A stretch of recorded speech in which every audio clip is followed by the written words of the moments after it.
Greetings and salutations once again. We are back for the One Talent Challenge. We're picking up right where we left off. I am literally recording these back to back because we're there in the jail. We're almost through all the way through. We're gonna try to get to Andariel. We're gonna really try to get there. Now, something occurred to me in between games. In between not games, but in between videos. And that is, I know this game's old, and I know that it wasn't very well received, but I wonder if it'll pick up and catch on. And I don't mean the game itself. I mean like doing challenges like one talent challenges and stuff like that. Now, I've also thought about doing other things, not just like one talent challenges, but like, um, for example, Hawk Helm. I was looking for one of those just before. That I'm going to actually identify right now. 2 to Arctic Blast.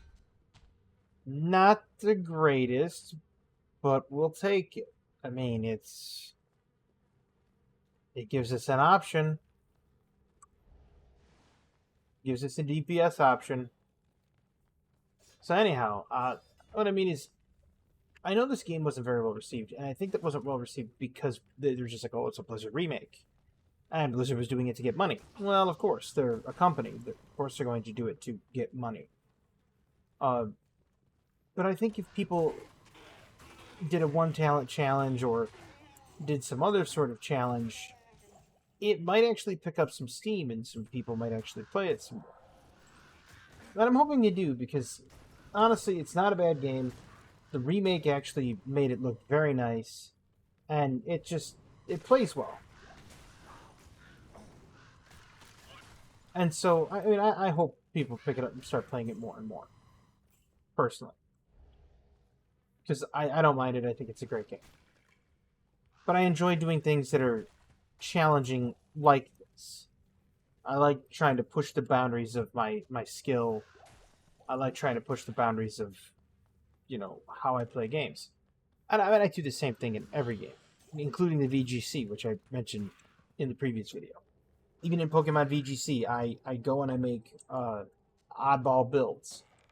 And I do it on purpose. Because I want to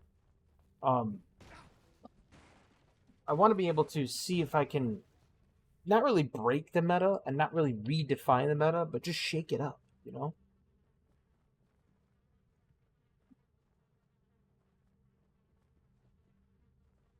And the reason I say shake it up is you'll notice this in games. And that's kind of what I wanted to dovetail into from the last time to this time, is you'll notice in games that there becomes a meta. And it happens in every single game. I mean, if it's a video game and it's played online, there's a meta. One of the metas for you have metas in Call of Duty, which are meta guns, which is people play specifically. Oh, there's pit spawn foul dog. That's not good. Oh, he's already dead. Oh, even better. So anyway, you have meta guns, which is if you're not playing the absolute proper gun for, say, a war zone, then you're playing off meta, and if you're playing off meta, you're a detriment to your team. You're a detriment to society or plague. And I've noticed that a lot of gamers do this, and a lot of game players and a lot of just games in general do it. There's no exception to the rule. League of Legends, Valorant, Teamfight Tactics, Call of Duty, Pokemon, Hearthstone. Basically, spin the wheel, pick a game. If it's a game, it's got a meta. It's almost like the Rule 32 of games, or Rule 34, or whatever the internet rule is. Shows how much I know. But it's kind of like that with a game. If there is a game, there exists a meta to it. And I've never been one to actually do the meta. Never. I like to shake it up. I like to take a new approach, a fresh look at it with a fresh set of eyes, and try to do something that isn't widely done. Partially for fun, partially for trolling. And the reason is is it always gets boring, right? Take, for example, I have no idea. I'm going to come up with an example off the top of my head real quick. Yu-Gi-Oh, right? You know what the best decks in Yu-Gi-Oh are. Well, maybe you personally don't, and I personally don't. But let's say, you're well versed in Yu-Gi-Oh, and you know what the best decks in Yu-Gi-Oh are. You know what they are, you know exactly what cards are in them, you know how they're going to open, you know everything there is to know about it. Isn't that boring? You play the same thing every time. It's kind of like Hearthstone, where, and I do play Hearthstone, but it's kind of like Hearthstone where you, like, if I queue in against a paladin, especially nowadays in the current meta, it's quite literally,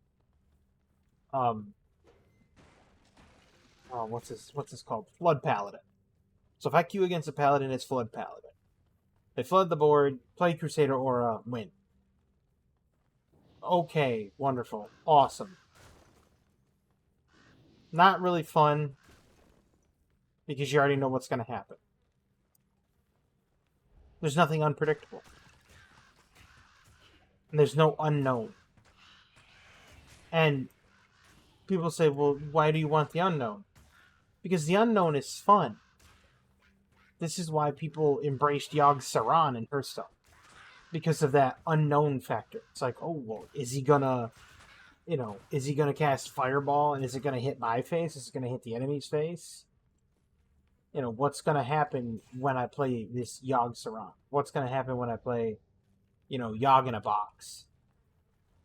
That unknown is what brings that thrilling factor to the game. And in many cases, it's literally the only saving grace in the game is that thrilling factor. Truthfully. It's kind of why people played this and they played Diablo 2 for so long, is because you didn't know what was going to drop. And it's that thrill factor. It's, is the item going to drop? Is what I'm looking for around the corner? That what if drives replayability. And having that style, having that replayability in a game like Hearthstone or Yu-Gi-Oh or Magic the Gathering drives more players to it than it does drive players from it. And if, companies would understand that, they'd put more, I wouldn't say complete RNG in it, because there are times that RNG is bad. The more RNG you have, usually the less fun of a game it is. But in certain cases, having the right type of RNG is a good thing. Having the wrong type of RNG is bad. Just don't go too heavy on the RNG. I think that's the key there. Pick the right type of RNG, don't go overboard with it, and then just let the game be fun.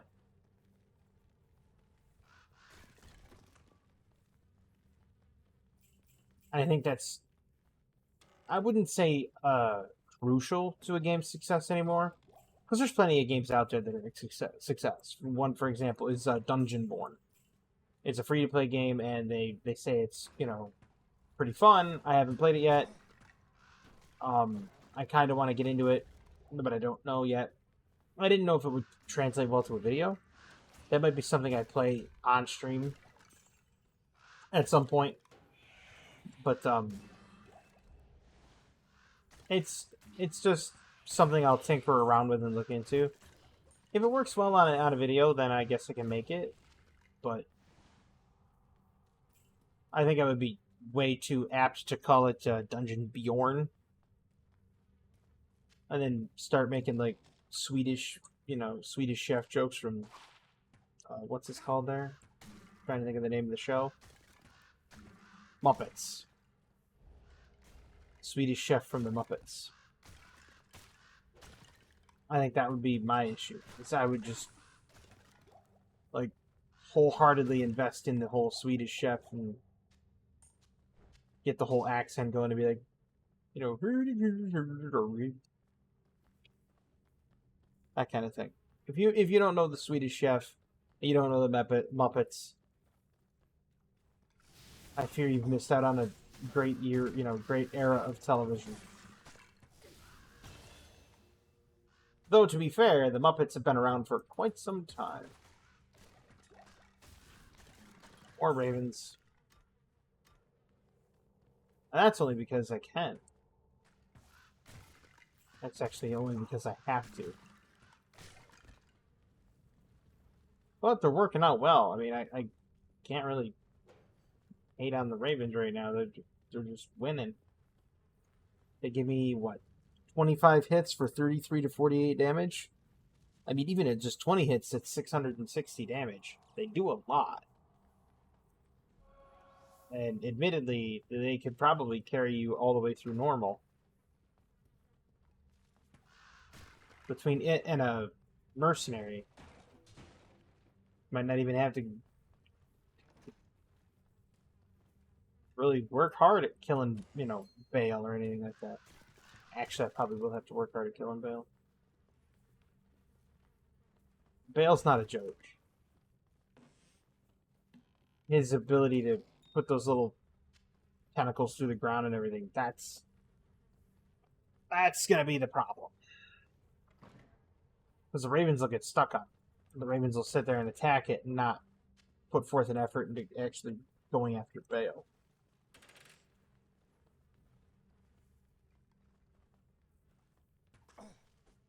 And in some cases, summoning Druid is just not ideal for certain bosses. I can't remember which one was really difficult.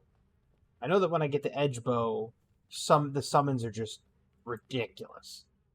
Not so much the Ravens, but the Wolves, the Bear, the Dire Wolves, that kind of thing. Not that I can get to them because, again, one talent challenge.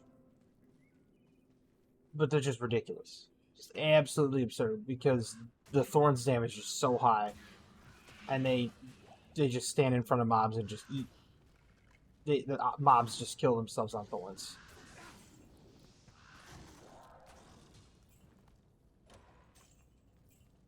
It is honestly absurd. It's great, though.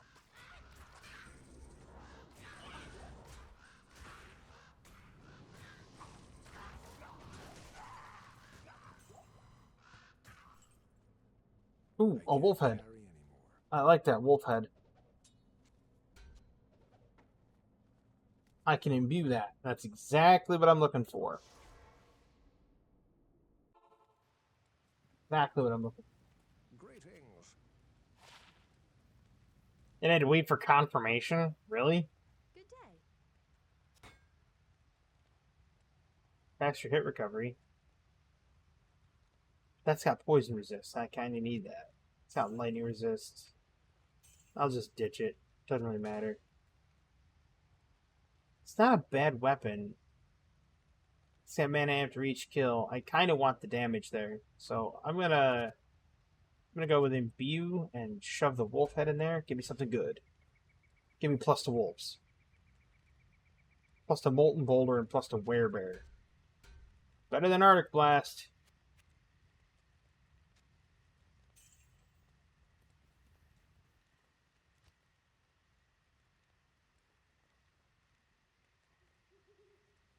I'm not going to use the Werebear so much. I mean, it sounds better.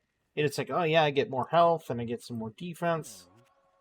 I mean, ideally, it would be great to be able to just go into that Werebear form and not have to worry about it. But I mean, I get 3 resistances, 9 to energy, it restores durability.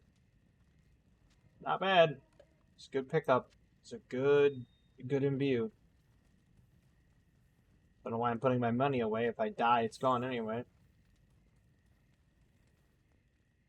That's fine. No worries.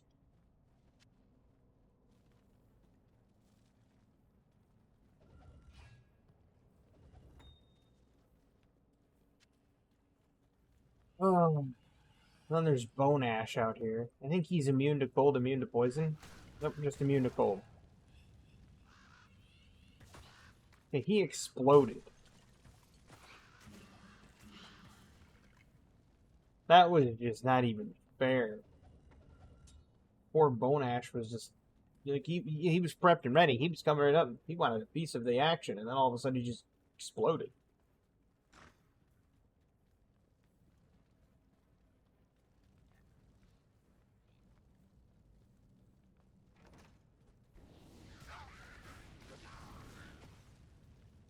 That's one of the fun things about. Really, I'm already overburdened. That's one of the fun things about Molten Boulder is Molten Boulder actually has a physical damage component. Good evening. It's not all fire damage. It's 10 to 17 damage and 10 to 17 fire damage. That makes a big difference because when things go immune to fire, that Molten Boulder is extra damage. That's not a bad weapon. It's got prevent monster heal too. That can go. That can go. That can go now because I've got this.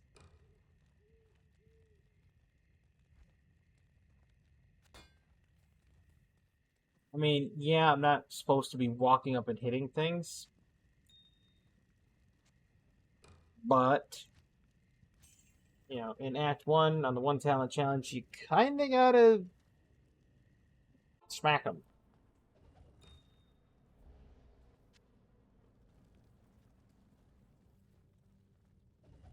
I sense it. The supernatural is strong here. You just gotta run up and just hit them sometimes. But not those guys.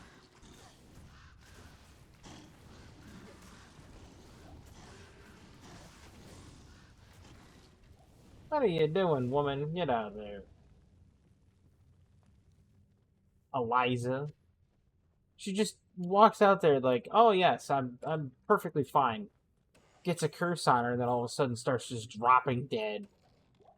It's like, could you not just go out there, eat a curse and a whole bunch of lightning? That would be ideal. It's a problem with ideals versus reality, though. Reality never meets the ideals.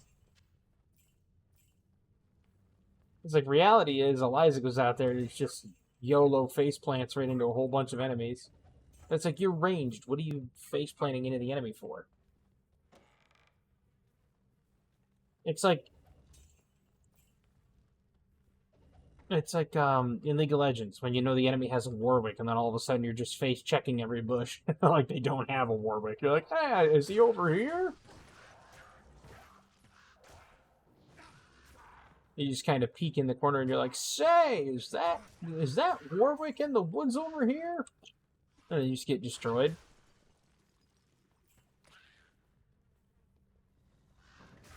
I've done that before.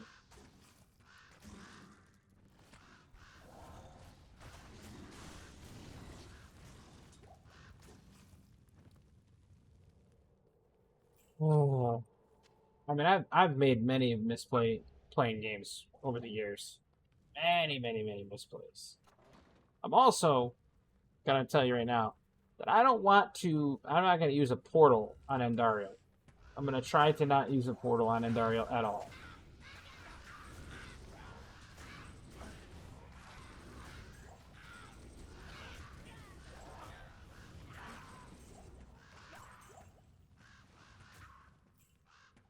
Did I get all the shamans? No way.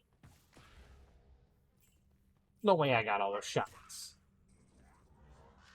Oh, there's one in there.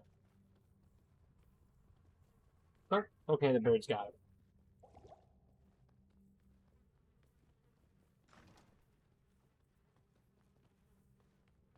I just realized the one talent challenge sounds like over the counter because it's listed as OTC.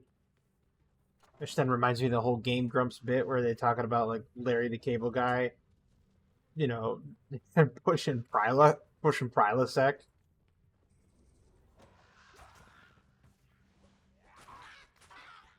And then you got Aaron Hansen just being this, so it's like, you know, talking about eat Prilosec.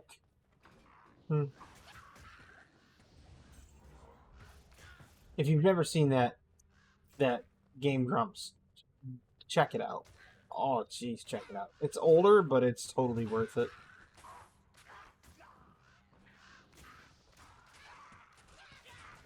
I mean, it was such a popular moment in time that they did Game Grumps animated, and people animated the whole him saying "Eat Prilosec" as Larry the Cable Guy. Which I know that's showing my age, you know, talking about like Larry the Cable Guy and Prilosec and Game Grumps. That should tell you exactly just how old school I am. It's like, what is this, 1990 again? Uh, it's sad because, you know, you look at it, something like that. It's like, at the time, that was comedy gold. Absolute comedy gold. Nowadays, it, I don't think it would even fall under comedy gold nowadays. I think people just kind of look at it and be like, yeah, okay, it's alright. And it's like, wait a minute. Impersonations apparently just are no longer comedy. Now I guess people view it as like possibly even potentially dangerous because you could mimic their voice and that could be a security risk. It's like, when did we get to that point? You know? Used to be people would go and watch impersonators because it was cool, like Michael Winslow. Right? Nowadays, it's just like, oh man, he can sound like that. Oh, that's, you know, just kind of get weirded out by it. Don't know why.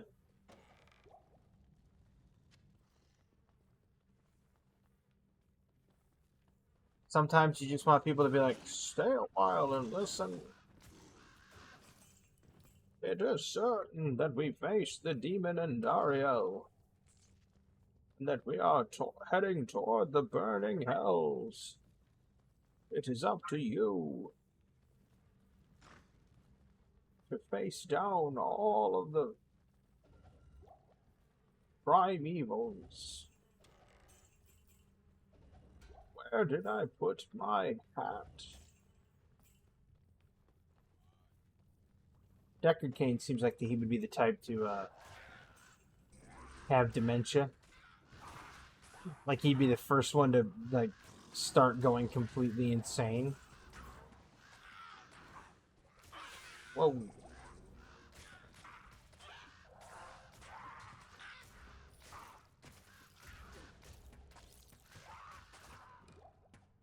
People say, why would Deckard Cain be the one to, you know, start losing his mind? It's like, well, look at how much he studied all the Herodric knowledge. He's just sitting there, he's just like, you have quite a treasure in that Herodric cube. Last time I recall, I was over in, what was that place called again? I was over in West March. Last time I saw a Herodric cube, it was a sphere.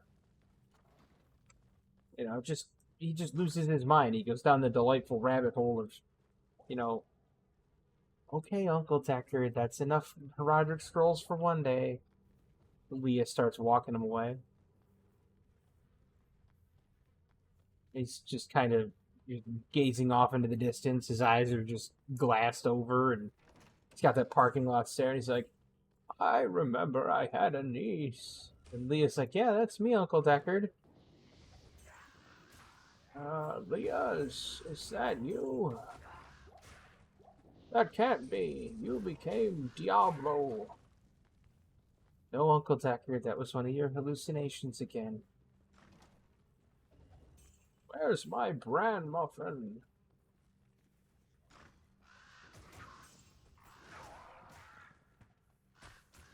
And it's just, you know, it's Deckard Cain. He's delightful, and he's a nice little old codger, but he's lost his mind because he spent too much time poring over scrolls. He warns you about every single, you know, prime evil, or not even prime evil, but like secondary evil in the world. That's Andariel. Her venom is just as virulent as my ex-wife. Then, you know, In Act 2, he's just like, and there's Duriel. Duriel's as cold as the mashed potatoes she used to serve. And it's like, Uncle Deckard, you seem to have a lot of animosity for your ex-wife. Why wouldn't I? She divorced me. Well, you were married to the Skrulls, Uncle Deckard. They was. I don't remember being married to the Skrulls. Just kind of go down that rabbit hole of Deckard Cain being a grumpy old divorcee. It's kind of like he's upset at his ex-wife for just leaving him for no reason. But her reason was he's just so far down the rabbit hole on the Herodric knowledge. It's like that meme with the crazy guy at the chalkboard going, looking over and he's got a cigarette in his fingers. Deckard Cain sitting there is just like, you have to pay attention. But when this planet meets in triune over Tristram, the great evil will arise from the lagoon. And it's like, Deckard, you've now gone down the rabbit hole of conspiracy theories.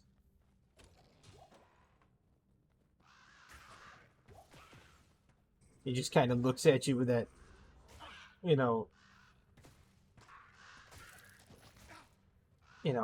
I'm there, but I'm not all there type of guy. Like you buy a bag of party favors and you're 3 short. That's Deckard Cain. And he just kind of gives you that look like,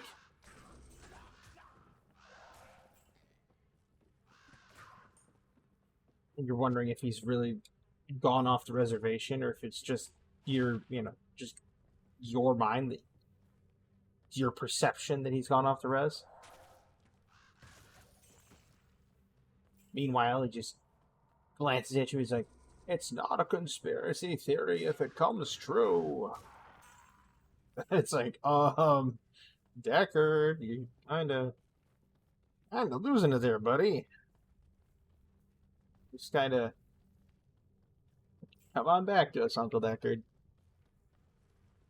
He just seems the type. As you look at him in like Diablo 3, Diablo 4, he's not even in Diablo 4. You look at him in Diablo 3 and he's absolutely lost his mind. Good day. Like even in the beginning of Diablo 3, he's sitting there in the cathedral poring over the tomes, and he just starts looking at it like it's some sort of prophecy that's coming true. Like right in front of his eyes. There's nothing he can do to stop it. So he's out there, stumping, trying to get everybody to pay attention to it. Like, it's coming from the skies above. Look up, hero. You'll see it come down. Good to And that's, see you. that's just the way it's coming across. It's like, you with this, Uncle Deckard? No, you're not. He's gone. Good old Uncle Space Case.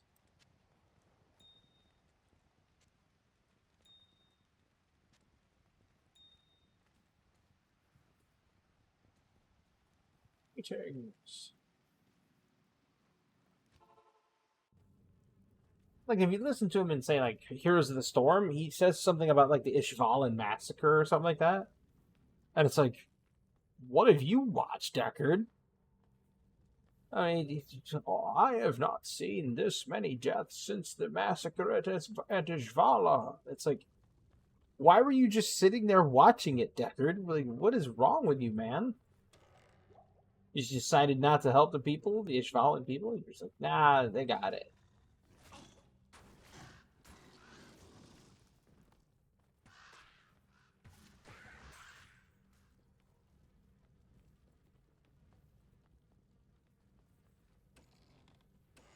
It's really an interesting thing. So, like, because you can kind of tell that, like, the people, Blizzard, when they made Diablo, when they turned around and they made Heroes of the Storm, they wanted to keep Deckard kind of canon. and to make sure that, canonically speaking, he was a certain way, and then turn around, and what do you know? They kind of made him like he was observing war crimes in Ishvala. And it's like, is that canon? Did Deckard actually watch low key war crimes in Ishvala? Seems kind of weird. I mean, here's the savior of the Herodrum, and then all of a sudden he's watching over this what is essentially Geneva Convention violations in the Ishvala sanctuary or whatever, or Ishvalan sanctum. That's what it was.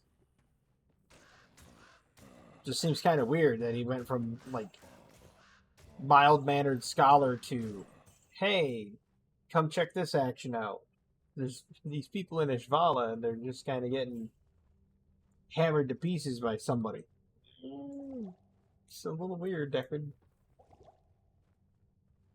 That's not what I wanted.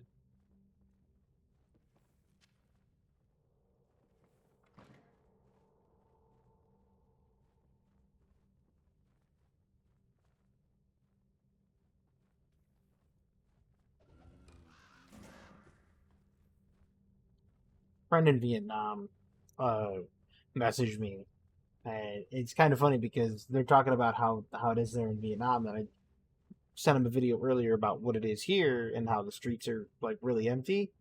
So I'm typing a message out to her.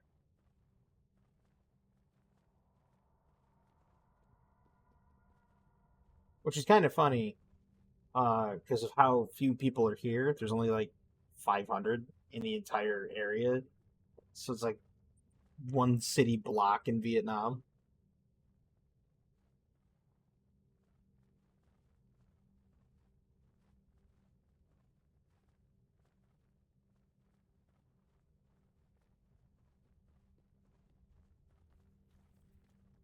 I mean, and that's the thing is, I have no problems like associating with people in Vietnam and Indonesia. I have friends all over the globe, which is kind of interesting, kind of funny. Um, I honestly get along with the majority of them, the people that I talk to throughout my days, almost every day, are Asian, and I get along with them. It just swimmingly. It's great because I sit there and I talk to them and they're like, oh yeah, that makes sense, and I'm like, yeah, of course. That's like I'm a highly logical individual, and they just kind of look at it from that perspective and just they appreciate the logic, they appreciate the straightforward, this is what I think, and they don't have much of an issue with it. So it works out really well because you wouldn't think that they'd get along well because there's that like cultural difference, and then all of a sudden they're like, oh yeah, he's just cool. He's really cool about things. It's interesting how it goes. But yeah, I mean, I've got a friend in Indonesia. She now lives in Australia. Got a friend in Vietnam. I've got a couple of friends in the Philippines, and I talk to them. I'm trying to try to send them a message every day, every other day, and just keep in touch.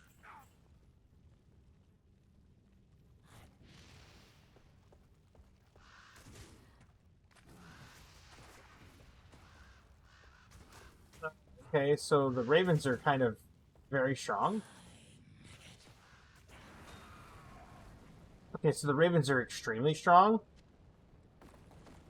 There was no, Your reign is over. there was absolutely no shot right there.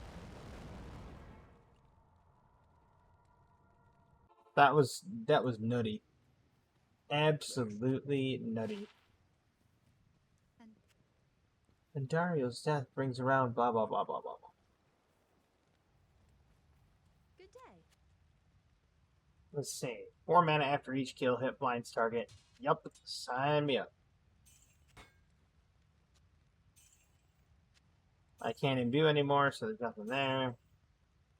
Ring of the Leech. That's not a bad one. I'll put that on over this because it gives me lightning resist, and I'm gonna need that lightning resist. Going into Act 2, so we know what's there. Those electrifying beetles. So that's problematic. But I got a unique, and I got, what was it, Death Spade.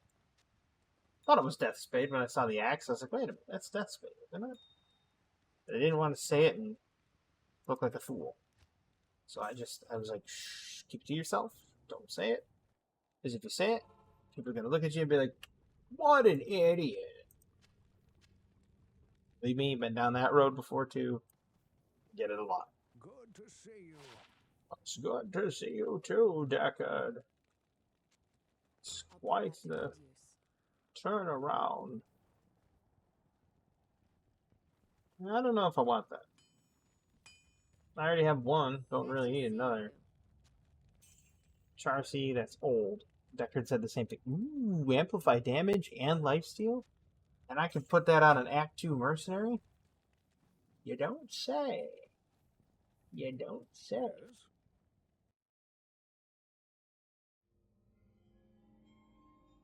I do love the cinematics in this. They're really well done.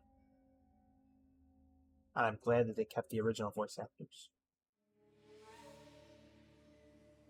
We traveled east, over the mountains and into the vast deserts of broken lands. As the days passed, my companion told me of himself, that he had once been a great warrior, and that a dark and secret burden now weighed heavily upon him. I was going to say canonically true. He was a great Traveled for an eternity across that arid wasteland. How long? I couldn't say. And always, a dark cloud seemed to follow us just over the horizon. Finally, the journey ended. We climbed the last bridge. There below us lay our destination. The shining jewel, Loot Gulane, with a great sea beyond. We made camp that last night. Such good Perhaps it was the warm desert wind or the sound of the ocean, but for the first time in many weeks, I slept. However, the dreams returned, but these were clearly not my own. I beheld a vision of a great man, the mage, Talrasha. You were there too, Tyrael. I remember seeing you in my dream. His brethren had cornered a great demon, Baal, Lord of Destruction, who had been set loose upon the world. They attempted to imprison the demon within a sacred stone. Yet when their attempts failed, Talrasha selflessly volunteered to contain the demon within himself, completing the prison. He instructed his brethren to bind him within a tomb, buried under the sand, there to wrestle with the demon for all eternity.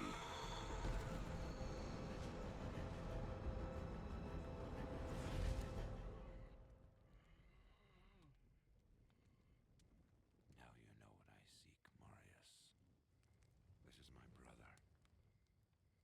Sleep now. We set out with the dawn.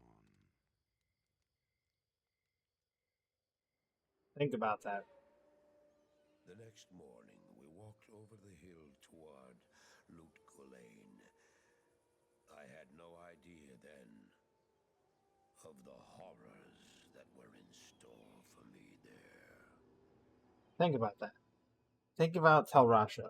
What a once honored mage decides, well, you know what? I'm going to take that stone that's got Baal in it, just jam it right here in my chest, and just gonna go be bound in a tomb. Greetings, on. Gonna go chill over here, guys. No worries. This is gonna be for all eternity, though. So don't come looking. Just gonna, wrestle with a demon. No big issues. We got it. It's easy. It's easy street. It's easy cheese. And then Lysander I love Lysander. How do I know I can trust you? You may be as shifty as that pack rat Elzix runs the inn. How do I know I can trust you? You may be as shifty as that pack rat Elzix who runs the inn. I know much. I absolutely love Lysander. He's great. I'm gonna go with an Act 2 mercenary. Gives me a frontliner because I didn't get plus to wolves. Stealth scale mail wouldn't be bad. Would not be bad. I'll grab that for me. I'll grab that for my Act 2 merc. Is there a helmet that's good? Charge bolt. Faster hit recovery's better. Put those on him. Put this on myself. The defense helps. I mean, yeah, you're gonna drain more stamina that way, but now fun part is his graze, right? It's the voice of Arcturus Mengsk from StarCraft. I bet you wonder how this town manages to stay safe with all the trouble going on out in the desert. Well, I can tell you that it's got nothing to do with the local town guards. They're all in the palace for some reason. And we're gonna go with we're gonna go with Razan.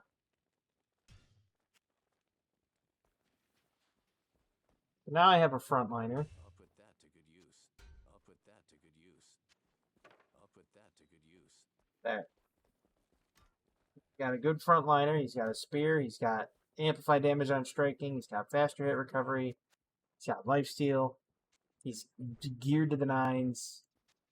I've got a 2-socketed scale mail that once I get runes, I can turn it into stealth, which is Tal F, I believe. I don't. And yeah,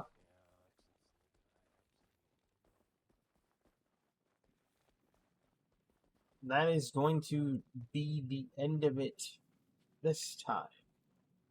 But hey, I made it to Act 2, and it was just ravens. Just ravens. We'll see how far we can go. I mean, that's the only thing I can do is I can just keep plugging away at it until I get where I'm supposed to go. Till I can get to the max level of whatever. I mean, just look at how much damage that does. 15. And I can get 5 of them. Let's do the rough math here. So it gets 26 hits. Let's say 25. We'll just round down to 25. Makes it easy. I will round down the numbers too. So 25 hits. Actually, let's say 26. 26 hits. I will round the damage. So 37, say 40 to 50. Okay? 40 to 50 damage, 26 hits. You're looking at 80, you're looking at 800 and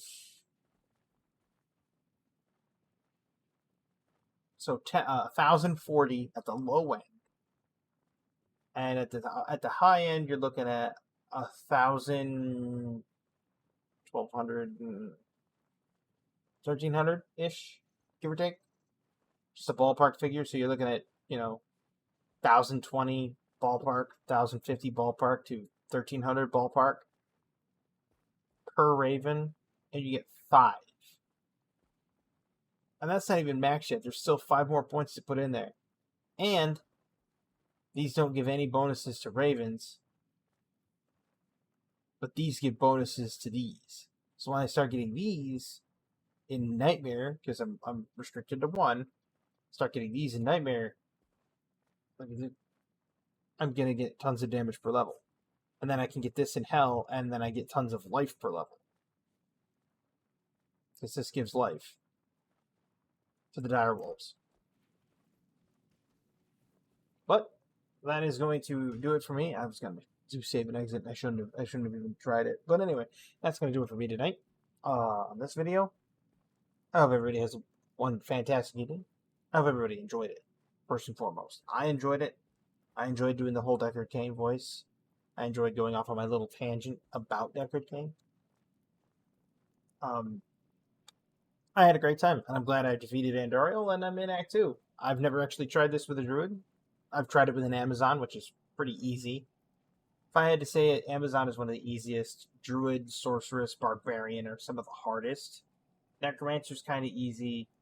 Paladin's kind of easy. It all depends on what you want to do. So I mean, it's different for everybody. However, hope everybody had a wonderful time. I did. I loved it. I love the fact that there was the cutscene in there too. And, I hope everybody tunes into the next one. I mean, I'm having a blast. Hope everybody has a wonderful evening, fantastic tomorrow, and as always, have a good one.